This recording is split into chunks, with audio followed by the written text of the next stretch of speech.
Hello guys, ഞാനിന്ന് വന്നിരിക്കുന്നത് നമ്മുടെ ഒരു ക്രിസ്മസ് കേക്കിൻ്റെ റെസിപ്പി ആയിട്ടാണ്. ക്രിസ്മസിന് ഞാൻ ഉണ്ടാക്കിയ പ്രാവശ്യം പ്ലം കേക്ക് ഒന്നും അല്ലായിരുന്നു, സാധാ ഒരു ക്രീം കേക്ക് തന്നെയായിരുന്നു. എല്ലാവർക്കും അതല്ലേ കൂടുതൽ ഇഷ്ടം. അപ്പോൾ അതിൻ്റെ റെസിപ്പി പറഞ്ഞു തരാൻ വേണ്ടിയിട്ടാണ് വന്നത്.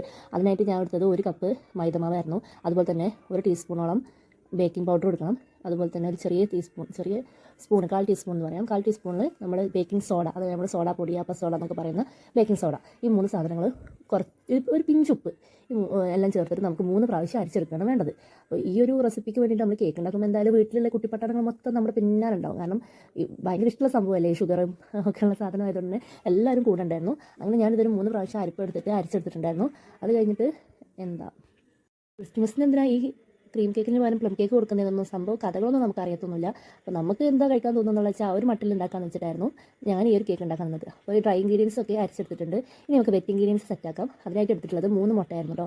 3 മുട്ട പൊട്ടിച്ച് വയ്ക്കുക. പിന്നെ എടുക്കുമ്പം അത്യാവശ്യം ബീറ്റ് ചെയ്യുന്ന സമയത്ത് കുറച്ച് കൂടി വരും അളവ്. അതുകൊണ്ട് തന്നെ അത്യാവശ്യം ഹൈറ്റുള്ള ഒരു പാത്രം തന്നെ എടുക്കാൻ വേണ്ടിയിട്ട് എല്ലാവരും ശ്രദ്ധിക്കണം. ഞാനന്ന് 2 കേക്ക് ഉണ്ടാക്കിയായിരുന്നു.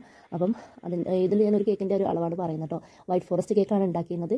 നല്ല ടേസ്റ്റ് ഉണ്ടായിരുന്നു. അപ്പോൾ ഫസ്റ്റ് ടൈമിലൊക്കെ പ്രിപ്പയർ ചെയ്യുന്നവർക്ക് ഇത് നല്ല യൂസ്ഫുൾ ആയിരിക്കും. ഈ ഒരു അളവ് തന്നെ എടുത്താൽ മതി. ഞാൻ പിന്നെ ഇതിൽ നേരത്തെ ഫസ്റ്റിലൊരു കേക്ക് ഉണ്ടാക്കിയപ്പോൾ ഭയങ്കര കട്ടിയായി പോയായിരുന്നു. പിന്നെ ഇങ്ങനെ ഞാൻ സാധനങ്ങളൊക്കെ വാങ്ങിച്ചു സെറ്റായിട്ട്, അങ്ങനെയാണ് പിന്നീടൊക്കെ ഉണ്ടാക്കിയപ്പോൾ ഒക്കെ സെറ്റായിരുന്നു കേട്ടോ. അങ്ങനെ 3 മുട്ട എടുത്തിട്ട് ബീറ്റ് ചെയ്ത് കൊടുക്കുക. പിന്നെ അതിലോട്ട് നമുക്ക് വാനില എസൻസ് ചേർത്ത് കൊടുക്കേണ്ടത്. ഇതിനകത്ത് വാനില എസൻസ് ഇല്ലാത്തതുകൊണ്ട് ഞാൻ പിസ്താൻ്റെ ഒരു എസൻസ് ഇതിൻ്റെ അപ്പോൾ അത് ചേർത്ത് കൊടുത്തു. നല്ല ആ മുട്ടേൻ്റെ മണമൊക്കെ ഒന്ന് പോകാൻ വേണ്ടിയിട്ടോ നമ്മൾ ഈ എസൻസ് ചേർക്കുന്നത്. എന്നിട്ട് നല്ല പോലെ തന്നെ ഒന്ന് ബീറ്റ് ചെയ്ത് കൊടുക്കുക. നല്ലപോലെ ബീറ്റ് ചെയ്ത് കുറച്ചൊക്കെ ക്രീമിയായി വരുന്ന സമയത്ത് നമുക്ക് ഇതിലോട്ട് പഞ്ചസാര ചേർക്കണം. പഞ്ചസാര ചേർക്കുന്ന അളവ് എങ്ങനെയാണെന്ന് വെച്ചാൽ നമ്മളൊരു 3/4 കപ്പ് പഞ്ചസാരയാണ് ആദ്യം എടുക്കേണ്ടത്. 3/4 കപ്പ് പഞ്ചസാര എടുത്തിട്ട് പൊടിച്ചെടുക്കണം. പൊടിച്ചെടുക്കുമ്പോൾ നമുക്ക് 1 കപ്പ് പഞ്ചസാര കിട്ടും കേട്ടോ. അതാണ് നമുക്ക് ഒരു കേക്കിന്, ഒരു 1/2 കിലോൻ്റെ കേക്കിന് നമുക്കുള്ള അളവ്. ഒരു കപ്പ് പഞ്ചസാരയാണ്. പഞ്ചസാര പൊടിച്ചതാണ്. അതിന് 3/4 കപ്പ് പഞ്ചസാര എടുത്താൽ മതി. ഇപ്പോൾ ഈ ഒരു അവസ്ഥയിലെത്തുമ്പോൾ നമുക്ക് ഈ പഞ്ചസാര ആഡ് ചെയ്ത് കൊടുക്കേണ്ട സ്റ്റെപ്പാണ്. ഈ പഞ്ചസാര ആഡ് ചെയ്ത് കൊടുക്കുമ്പോൾ തന്നെ അത് കുറേശ്ശെ ആയിട്ട് വേണം ആഡ് ചെയ്ത് കൊടുക്കാനായിട്ട്. അല്ലാതെ മൊത്തത്തിൽ ഒറ്റയടിക്ക് ഇട്ടിട്ട് നമ്മൾ ഒരിക്കലും ബീറ്റ് ചെയ്യരുത്. അത് കുറേശ്ശെ നമുക്ക് ഈ കേക്ക് എന്നൊക്കെ പറഞ്ഞാൽ നമ്മൾ ശരിക്കും ശ്രദ്ധിച്ചിട്ടില്ലെങ്കിൽ നമ്മുടെ കേക്ക് ആകെ ചളവും. അതുകൊണ്ട് ഒരു കറക്റ്റ് അതേപോലെ തന്നെ ചെയ്യണം. അതുകൊണ്ടാണ് ഞാൻ സൗണ്ട് കൊടുക്കാണ്ട് ചെയ്യാമെന്ന് ഓർത്തത്. നല്ലപോലെ നമുക്കിങ്ങനെ പഞ്ചസാര കുറേശ്ശെ ചേർത്ത് കൊടുത്തിട്ട് ബീറ്റ് ചെയ്തെടുക്കാം. അപ്പോൾ ഞങ്ങൾ രാവിലെയാണ് കേട്ടോ ഞാൻ ചെയ്തത്. അതുകൊണ്ട് കുട്ടിപ്പട്ടണമൊക്കെ എണീറ്റ് പല്ലൊക്കെ തേക്കാനൊക്കെ സെറ്റായി അതൊക്കെ വന്നിട്ട് ഇരിപ്പുണ്ട്. ന്യൂസിൻ്റെ കേക്കാണ് മനസ്സിലായെന്ന് തോന്നുന്നു. അതും പറഞ്ഞ് ഇങ്ങനെ ഇരിക്കുകയായിരുന്നു. ഹാപ്പി ബർത്ത്ഡേ ഒക്കെ പാടുന്നുണ്ടായിരുന്നു. അങ്ങനെ പഞ്ചസാരയൊക്കെ തൊട്ട് വെച്ച് കൊടുക്കുന്നുണ്ട് ഐസിനും. അങ്ങനെ നല്ല പോലെ ഒന്ന് ബീറ്റ് ചെയ്തെടുക്കുമ്പോൾ നമ്മൾ വിചാരിക്കും കട്ടയാവില്ല. പക്ഷേ നമുക്ക് ഈ ബീറ്റർ വേണം നിർബന്ധം കേട്ടോ. വിസ്കും അതുപോലെ തന്നെ നല്ല സാധനം തന്നെയാണ് വിസ്കും. അതായാലും മതി. നല്ല പോലെ ഒന്ന് ബീറ്റ് ചെയ്ത് കൊടുത്താൽ മതി. അങ്ങനെ പഞ്ചസാര മൊത്തം ഞാൻ അതിലോട്ട് ആഡ് ചെയ്ത് നല്ലപോലെ ബീറ്റ് ചെയ്ത് നല്ല ക്രീമി ആയിട്ട് വരും. പറ്റുന്ന ക്രീമി ആവാൻ നിൽക്കരുത്. കാരണം നമുക്ക് ഇതിലേക്ക് ഡ്രൈ ഇൻഗ്രീഡിയൻസ് ചേർക്കാനുള്ളതാണ്. അപ്പോൾ നല്ലപോലെ ഒരു ലെവലിൽ നമുക്ക് ഞാൻ കാണിച്ചു തരാം. അതിൻ്റെ ഒരു ഏകദേശം അളവ്. കേക്ക് ആയതുകൊണ്ട് തന്നെ നമ്മൾ കറക്റ്റായിട്ട് എല്ലാ കാര്യങ്ങളും ഫോളോ അപ്പ് ചെയ്താലേ ശരിയാവത്തുള്ളൂ കേട്ടോ. അപ്പോൾ ഏകദേശം ഈ ഒരു കൺസിസ്റ്റൻസിയിൽ നമുക്ക് ആ മുട്ടയും പഞ്ചസാരയും മാത്രമായിട്ട് വന്നിട്ടുണ്ട്. ഇനി നമുക്ക് ഇതിലോട്ട് ഒരു 3/4 കപ്പ് സൺഫ്ലവർ ഓയിൽ ഒഴിക്കണം. അപ്പോൾ ഇതിൻ്റെ അടുത്ത് കപ്പുകൾ ഞാൻ പറഞ്ഞില്ല, കപ്പിൻ്റെ സെറ്റ് ഉണ്ടായതുകൊണ്ട് അങ്ങനെ എടുക്കാം. ഏകദേശം നമ്മുടെ ഗ്ലാസിൻ്റെ അളവൊക്കെ ഏകദേശം കറക്റ്റ് തന്നെയാണ് കേട്ടോ. നമ്മൾ പൗഡറൊക്കെ എടുക്കുമ്പോൾ ഒരു കപ്പ് എന്ന് പറഞ്ഞാൽ ഒരു കപ്പ് തന്നെ എടുത്താൽ മതി. അങ്ങനെ നമുക്ക് വേറെ ഇപ്പോൾ കോക്കനട്ട് ഓയിൽ പറ്റുമോ അല്ലെങ്കിൽ മറ്റേ ഓയിൽ പറ്റുമോ, ഒലിവ് ഓയിൽ പറ്റുമോ, അതൊന്നും പറ്റത്തില്ല. സൺഫ്ലവർ ഓയിൽ തന്നെ മതിയാണ്. അല്ലെങ്കിൽ ഇതിനൊക്കെ ഒരു ഫ്ലേവർ, അതിന് സ്മെല്ലൊക്കെ വരും. അതുകൊണ്ട് നമുക്ക് സൺഫ്ലവർ തന്നെ യൂസ് ചെയ്യാനായിട്ട് എല്ലാവരും ശ്രദ്ധിക്കണം. ഒലിവ് ഓയിലോ വെളിച്ചെണ്ണ ഒന്നും ഇതിൽ പറ്റത്തില്ല കേട്ടോ. അത് കഴിഞ്ഞിട്ട് നമുക്ക് ഈ മുട്ടയുടെ ഒരു സ്മെല്ലുണ്ടല്ലോ, അതൊന്ന് പോകാൻ വേണ്ടിയിട്ട് നമുക്ക് കുറച്ച് വിനെഗർ ഒഴിക്കണം. ഒത്തിരി ഒന്നും വേണ്ട, ഒരു ടീസ്പൂണ് അത് മതി. ഒരു 3 വിനെഗർ കൂടെ ഒഴിക്കുമ്പോൾ നല്ലൊരു സോഫ്റ്റ് ആയിട്ട് നമുക്ക് നമ്മുടെ കേക്കിൻ്റെ സ്പഞ്ച് കിട്ടുകയും ചെയ്യും കേട്ടോ. അതിനും കൂടിയാണ് ഈ വിനെഗർ ചേർക്കുന്നത്. അതുപോലെ തന്നെ മുട്ടേൻ്റെ സ്മെല്ല് പാടെ പോയി പോകും. ആ ഒരു ബുദ്ധിമുട്ട് നമുക്ക് വരില്ല. അപ്പോൾ വൈറ്റ് ഫോറസ്റ്റിൻ്റെ റെസിപ്പിയാണ് ഞാനിപ്പോൾ പറഞ്ഞുകൊണ്ടിരിക്കുന്നത്. നല്ലപോലെ ഒന്ന് ബീറ്റ് ചെയ്ത് കൊടുക്കുക. അതിനുശേഷം നമുക്ക് ഡ്രൈ ഇൻഗ്രീഡിയൻസ് ആഡ് ചെയ്യണം. അത് ആഡ് ചെയ്യുമ്പോൾ നമ്മൾ പ്രത്യേകം ശ്രദ്ധിക്കണം. കുറേശ്ശെ മാത്രമേ ആഡ് ചെയ്യാൻ പറ്റുള്ളൂ. പിന്നെ അത് മിക്സ് ചെയ്യേണ്ടത് കട്ട് ആൻഡ് ഫോൾഡ് മെത്തേഡിൽ വെച്ചിട്ടാണ് നമുക്കത് മിക്സ് ചെയ്യേണ്ടത്. അതെങ്ങനെ വെച്ചിട്ടുണ്ടോ, ഇങ്ങനെ വട്ടത്ത് കറക്കിയിട്ട് നടുവിൽ ഒരു കട്ട് ചെയ്തിട്ട് അങ്ങനെ ചെയ്യണമെന്നുണ്ടെങ്കിൽ നല്ലപോലെ മിക്സായി കിട്ടും. പിന്നെ എല്ലാം ഒരേ ഡയറക്ഷനിൽ തന്നെ നമ്മൾ ചെയ്യാനായിട്ട് ശ്രദ്ധിക്കുക. മൊത്തത്തിലൊരു കുത്തിയിളക്കുണ്ടല്ലോ, ആ പരിപാടിക്ക് നിൽക്കാതിരിക്കുക. ഇങ്ങനെ ഇളക്കുമ്പോൾ നമുക്ക് ആ ഡ്രൈ ഇൻഗ്രീഡിയൻസും കാര്യങ്ങളും കറക്റ്റായിട്ട് കിട്ടും. ഇപ്പോൾ നമുക്ക് നല്ല കുറേശ്ശെ വേണ്ട ആഡ് ചെയ്യാനായിട്ട്. പിന്നെയും പറയുന്നുണ്ട് കറക്റ്റായിട്ട് ചെയ്തിട്ടില്ലെങ്കിൽ മൊത്തം ഫ്ലോപ്പായി പോകും. നമുക്ക് കുറച്ചൊന്ന് കുറുകിയ പോലെ തോന്നി. അതുകൊണ്ട് തന്നെ നമുക്കിത് ഒന്ന് ലൂസാക്കാൻ വേണ്ടി വെള്ളം ഒഴിച്ചേക്കുന്നത് കുറച്ച് പാലാണ് ഞാൻ എടുക്കുന്നത്. അപ്പം പാലെന്ന് വെച്ചാൽ തണുത്ത പാലൊന്നും കേട്ടോ, കുറച്ചൊന്ന് ഇളന്ന് ചൂടുള്ള പാൽ വേണം ചേർക്കാനായിട്ട്. അത് നമുക്ക് 1 സ്പൂണോ 2 സ്പൂണോ അങ്ങനെയാണ് നമുക്കതൊരു കുറച്ചൊന്ന് ലൂസായിട്ട് ബാറ്റർ കിട്ടാൻ വേണ്ടിയിട്ടാണ് കേട്ടോ. അതൊക്കെ സെറ്റായി. ഇനി നമുക്കിതൊന്ന് ബേക്കിംഗ് പ്ലേറ്റിലോട്ട് വയ്ക്കണ്ടേ. പിന്നെ അടുത്ത് ഉണ്ടായിരുന്ന റൗണ്ടൊന്നും അല്ലായിരുന്നു, ഇങ്ങനെ ഒരു ഹാർട്ട് ഷേപ്പിലുള്ള ഒരു പാത്രമായിട്ടുണ്ടായിരുന്നു. പിന്നെ ഓയിൽ പേപ്പർ ഇല്ലാത്തതുകൊണ്ട് തന്നെ ഞാൻ കുറച്ച് നെയ്യ് വെച്ചിട്ട് നല്ലപോലെ ഒന്ന് തേച്ചെടുത്തിട്ടുണ്ട്. എല്ലാ സൈഡും തേച്ചെടുത്തിട്ടുണ്ട്. അത് കഴിഞ്ഞിട്ട് നമുക്ക് ഈ ബാറ്റർ മൊത്തം അതിലോട്ട് ഒഴിച്ച് കൊടുക്കാം. പിന്നെ ഈ ഒഴിച്ച് കൊടുക്കുന്ന സമയത്ത് അവസാനം നമ്മൾ കുറച്ചുണ്ടാവും, അത് ഒഴിക്കുമ്പോൾ നമ്മുടെ സൈഡ് ചേർന്ന് ഒഴിച്ച് കൊടുക്കണം. അല്ലെങ്കിൽ ഈ സെൻറ്ററിൽ കുറച്ച് പൊങ്ങി സൈഡ് കുറച്ച് താന്നൊക്കെ കേക്ക് നിൽക്കുന്ന ഒരു പ്രശ്നം ഇങ്ങനെ ഈ റൗണ്ട് ചെയ്ത് ഒഴിച്ച് കൊടുക്കുമ്പോൾ ഉണ്ടാവത്തില്ല. അപ്പോൾ അതെല്ലാവരും ഒന്ന് ശ്രദ്ധിക്കുക. ഇതുപോലെ എല്ലാം ഒന്ന് ഒഴിച്ച് സെറ്റാക്കിയതിന് ശേഷം നമുക്കൊന്ന് ടാപ്പ് ചെയ്തെടുക്കണം. ഈ ടാപ്പ് ചെയ്താലാണ് ഇതിനകത്തുള്ള എയർ ബബിൾസൊക്കെ പുറത്തോട്ട് പോവുള്ളൂ. അതുകൊണ്ടാണ് ഈ ടാപ്പ് ചെയ്യുന്നത് കേട്ടോ. അപ്പോൾ അല്ലെങ്കിൽ ഇടയിൽ നല്ല ഹോൾസ് വരാൻ ചാൻസ് ഉണ്ട്.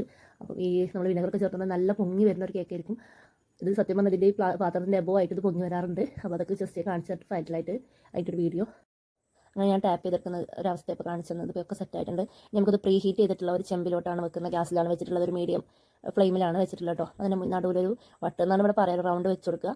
അതിൻ്റെ മുകളിൽ സാധനം വെച്ചതിന് ശേഷം നമുക്ക് നല്ല നടച്ചിട്ട് ഒരു മീഡിയം ഫ്ലെയിമിൽ ഒരു 20 മുതൽ അരമണിക്കൂർ വരെ വെച്ച് കൊടുക്കണം കേട്ടോ. അത് അവിടെ കിടന്ന് വേവും, നല്ല സെറ്റാവും. നല്ലൊരു സ്മെല്ലും വരും. നമുക്കൊന്ന് പോയി നോക്കിയാൽ മതി. ഇടയ്ക്കിടയ്ക്ക് തുറന്ന് നോക്കരുത്, കാരണം നടു ഒഴിഞ്ഞ് പോകും. അപ്പോൾ അതുകൊണ്ട് എല്ലാവരും ശ്രദ്ധിക്കണം, ഇടയ്ക്കിടയ്ക്ക് തുറന്ന് നോക്കാതിരിക്കാൻ വേണ്ടിയിട്ട്. ഒരു 20 മിനിറ്റ് 25 മിനിറ്റ് കഴിഞ്ഞിട്ട് തന്നെ തുറന്ന് നോക്കിയാൽ മതി. അപ്പോൾ തന്നെ വേവാവത്തുള്ളൂ. റീഹീറ്റ് ചെയ്യാൻ ഒരിക്കലും മറക്കരുത്. 10 മിനിറ്റ് റീഹീറ്റ് ചെയ്തതിന് ശേഷമാണ് നമ്മൾ ഈ സാധനം ഇറക്കി വെക്കാനായിട്ട് കേട്ടോ. കേക്കിൻ്റെ സ്പഞ്ചിൻ്റെ സാധനങ്ങളൊക്കെ ഇറക്കി വെക്കാനായിട്ട് നല്ലപോലെ അടച്ചിട്ട് എൻ്റെ അടുത്ത സ്റ്റെപ്പ് ഉണ്ടാക്കുന്നത് വെച്ചാൽ ക്രീമാണ്. 1 കപ്പ് ക്രീമാണ് ഞാൻ ഒരു 1/2 കിലോൻ്റെ കേക്കിന് വേണ്ടിയിട്ട് എടുത്തിട്ടുള്ളത്. അതുപോലെ നല്ലപോലെ ബീറ്റ് ചെയ്ത് കൊടുക്കുക. അപ്പോൾ നമുക്ക് ബീറ്റർ ഇല്ലാന്ന് വെച്ച് സങ്കടപ്പെടുന്ന വിസ്ക് മതി. നമുക്ക് നല്ലപോലെ ക്രീം നല്ല സെറ്റായി കിട്ടും. അപ്പോൾ ഇന്ത്യത്തെ ബീറ്റർ ഞാൻ പറഞ്ഞാലോ ഉണ്ടാക്കാൻ വേണ്ടിയിട്ട് ഭയങ്കര ഇഷ്ടമായതിനെ കൊണ്ട് അങ്ങനെ സെറ്റാക്കി ഞാൻ വാങ്ങിച്ചതായിരുന്നു. ഇപ്പം ഫ്ലിപ്കാർട്ടിൽ നിന്നാണ് മീഷോ എന്നാണ് അറിയാട്ടോ. ഞാൻ സെറ്റ് കോംബോ ആയിട്ട് വാങ്ങിച്ചതായിരുന്നു. നമ്മുടെ എല്ലാ സാധനങ്ങളും കയ്യിലുണ്ട്. അങ്ങനെ നല്ലപോലെ നമുക്കൊന്ന് ക്രീം ബീറ്റ് ചെയ്തിട്ട് ഹാപ്പി ബർത്ത്ഡേ ഒക്കെ അപ്പോൾ ന്യൂസ് പാടി തുടങ്ങിയിരുന്നു. കേൾക്കാൻ മനസ്സിലായിട്ട് ഏകദേശം കണ്ടോ ഈ ഒരു കൺസിസ്റ്റൻസിക്ക് അത് വരും. പിന്നെ അത് ഫസ്റ്റ് പറയാൻ മറന്നുപോയതാണ്. നമ്മൾ നല്ലപോലെ ക്രീം കിട്ടാൻ വേണ്ടിയിട്ട് നമ്മുടെ പാത്രവും നമ്മൾ ബീറ്റ് ചെയ്യാൻ വെച്ചിരിക്കുന്ന പാത്രം, അതുപോലെ തന്നെ അതിൻ്റെ ബീറ്റ് ചെയ്യാൻ വെച്ചിരുന്ന സാധനങ്ങളുണ്ടല്ലോ മെഷീൻ്റെ, അതൊന്ന് ഫ്രീസറിൽ വെച്ചിട്ട് ഒരു മണിക്കൂറൊക്കെ വെച്ചിട്ട് എടുക്കുകയാണെങ്കിൽ നമുക്ക് ക്രീം നല്ല കട്ടിക്ക് കിട്ടും. അപ്പോൾ അതൊന്ന് ശ്രദ്ധിക്കട്ടെ എല്ലാവരും. അപ്പോൾ നമ്മുടെ കേക്ക് കിട്ടിയിട്ടുണ്ട്. അപ്പോൾ അതിൻ്റെ ചില പോർഷൻസൊക്കെ ഞാൻ കട്ട് ചെയ്ത് കളഞ്ഞിരുന്നു, കാരണം നമ്മുടെ പാത്രത്തിൻ്റെ മേലോട്ട് തൂവി നിൽക്കുകയായിരുന്നു. ഇങ്ങനെ നമ്മൾ കേക്കിന് നമുക്കൊരു 3 പോർഷൻസ് ആയിട്ട് കട്ട് ചെയ്ത് കൊടുക്കാം. പിന്നെ ഇതിലോട്ട് ഷുഗർ സിറപ്പാണ് ആഡ് ചെയ്യുന്നത്. ഇങ്ങനെ 3 പോർഷൻസ് ആയിട്ട് കട്ട് ചെയ്യുന്നുണ്ട്. ഈ ഷുഗർ സിറപ്പ് ഇങ്ങനെ ഉണ്ടാക്കുക വെച്ചാൽ ഒന്നും ചെയ്യാനില്ല. വെള്ളം എടുക്കുക, അതിലോട്ട് പഞ്ചസാര ഇടുക, പഞ്ചസാര ഇട്ടിട്ട് തിളപ്പിച്ചിട്ട് മെൽറ്റ് ചെയ്തിട്ട് എടുക്കുക. അത്രത്തന്നെ ഉള്ളൂ ഷുഗർ സിറപ്പ് എന്ന് പറഞ്ഞാൽ. അപ്പോൾ ഈ ഷുഗർ സിറപ്പ് തണുപ്പിച്ചതാണ് ഇപ്പോൾ ഒഴിച്ചു കൊടുക്കുന്നത്. ഈ ഷുഗർ സിറപ്പ് ഒഴിപ്പിച്ചാലേ ഉള്ളൂ നമുക്കതൊരു നമ്മുടെ കേക്ക് നല്ല സോഫ്റ്റ് ആയിട്ട് വരാൻ വേണ്ടിയിട്ടാണ് കേട്ടോ ഈ ഷുഗർ സിറപ്പ് ഒഴിച്ചു കൊടുക്കുന്നത്. എല്ലാത്തിലും അതുപോലെ ചെയ്തിട്ട് ഞാനതിൻ്റെ മുകളിൽ കുറച്ച് ക്രീം താഴെ വെച്ചിട്ട് അതിൻ്റെ മുകളിൽ ഒരു ഫസ്റ്റത്തെ ലെയർ വെച്ചു. അതിൻ്റെ നടുവിൽ പിന്നെ 2ാമത്തെ ലെയർ വെച്ച് അതിൻ്റെ ഇടയിലൊക്കെ ക്രീം തേച്ചിട്ടുണ്ട് കേട്ടോ. കുട്ടിന് തേക്കേണ്ട പോലെ നമ്മൾ ഇടയിലൊക്കെ ക്രീം തേക്കണം, എന്നാൽ തന്നെ ഉള്ളൂ ആ ടേസ്റ്റ് വരുള്ളൂ കേട്ടോ. എന്നിട്ട് പിന്നെ അതെല്ലാം കഴിഞ്ഞിട്ട് ഞാൻ പറഞ്ഞാൽ പ്രൊഫഷണൽ മേക്കറല്ല, എന്നാൽ നമുക്ക് വീട്ടിലുണ്ടാക്കി കഴിക്കാൻ നമുക്ക് എന്തായാലും 2000 റുപ്യൻ്റെ ഒന്നും ആവശ്യം വരുന്നില്ല ഈ ഒരു കേക്ക് ഒന്ന് ഉണ്ടാക്കാനായിട്ട്. എക്സ്പെൻസ് വളരെ കുറവാണ്. ക്രീമിൻ്റെ അതിന് മാത്രം 175 അങ്ങനെ കണ്ടേ വരുള്ളൂ. പിന്നെ മൈദ, പഞ്ചസാര, മുട്ട ഇതൊക്കെ ഓട്ടോമാറ്റിക്കലി നമ്മുടെ വീട്ടിലുള്ളതായിരിക്കും. ഒരു ബേക്കിംഗ് പൗഡർ മേടിച്ചിട്ട് വർഷങ്ങളോളം നമുക്ക് കേക്ക് ഉണ്ടാക്കാനുണ്ടാകും. ഒരു ടീസ്പൂണല്ലേ വേണ്ടുള്ളൂ. അപ്പോൾ അങ്ങനെ ഞാൻ കേക്കൊക്കെ സെറ്റാക്കി വെച്ചിട്ട് അതിൻ്റെ മുകളിൽ ക്രീം തേക്കുന്ന രംഗമാണ്. ശരിക്കും ക്രീമിൻ്റെ ഒരു കേക്ക് വാങ്ങിച്ചതിൻ്റെ ബോർഡൊക്കെ ഉണ്ടായിരുന്നു. അതൊന്നും ഈ ഒരു അവസ്ഥയിൽ ഉണ്ടാക്കാൻ നോക്കുമ്പോൾ കാണാനില്ലായിരുന്നു. അതൊക്കെ നമ്മൾ ഓരോരുത്തർ ഉപയോഗിച്ച് കൈമറിഞ്ഞ് പോകുന്നതായിരുന്നു. അങ്ങനെ ക്രീം നല്ല പോലെ തേച്ച് കൊടുക്കണ്ടോ, നല്ല ഒരു നല്ല ടേസ്റ്റിൽ വരുള്ളൂ. പിന്നെ ഒരു നമ്മൾ ഫ്രിഡ്ജിൽ കൂടി വെക്കുമ്പോൾ നല്ല സോഫ്റ്റ് ആൻഡ് മെൽറ്റഡ് ആയിട്ട് നമുക്കത് കിട്ടും. അപ്പോൾ അതുകൊണ്ട് കഴിക്കാൻ വേണ്ട സമയത്ത് ഉണ്ടാക്കാൻ നിൽക്കരുത്. കുറച്ച് നേരത്തെ വെച്ച് ഫ്രിഡ്ജിലൊക്കെ വെച്ചാൽ നല്ല ടേസ്റ്റ് ആയിട്ട് കിട്ടും.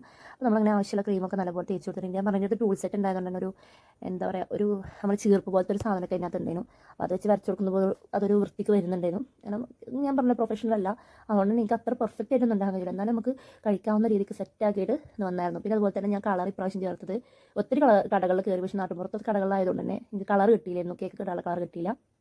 പിന്നെ ഒരു ഞാനിങ്ങനെ ഫുഡ് ചിക്കൻ കിട്ടുന്ന കളറില്ലേ, ആ കളർ ഞാൻ യൂസ് ചെയ്ത് നോക്കിയിരുന്നു. പക്ഷേ അതൊരു അബദ്ധമായി പോയി, കാരണം അത് ഉപ്പ് ചോക്കും എന്നുള്ള കാര്യം എനിക്ക് അറിയില്ലായിരുന്നു.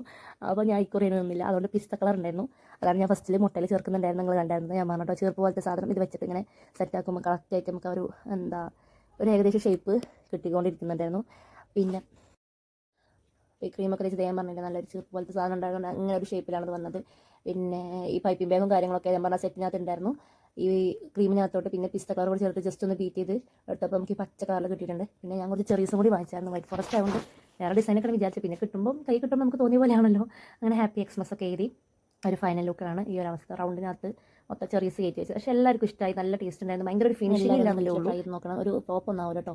ഞങ്ങൾ ടിൻസും വിനോസും പിന്നെ സാനും ലിനോ എല്ലാവരും ഉണ്ടായിരുന്നു. അപ്പോൾ എല്ലാവരും കൂടെ കൂടിയത് കട്ട് ചെയ്ത് ഇഷ്ടംപോലെ കഴിച്ചു. പിന്നെ അടുത്ത വീഡിയോ ആയിട്ട് വരുമ്പോൾ tata bye bye see you. എല്ലാവരും സബ്സ്ക്രൈബ് ചെയ്ത് സപ്പോർട്ട് ചെയ്യാൻ മറക്കരുത്. ജനുവരി 1-ാം തീയതി ഒരു 100 സബ്സ്ക്രൈബേഴ്സ് ആക്കി തരണമെന്ന് ഞാൻ പറയുന്നു. ഓക്കെ, അപ്പോൾ അടുത്ത വീഡിയോയിൽ കാണാം. ബൈ.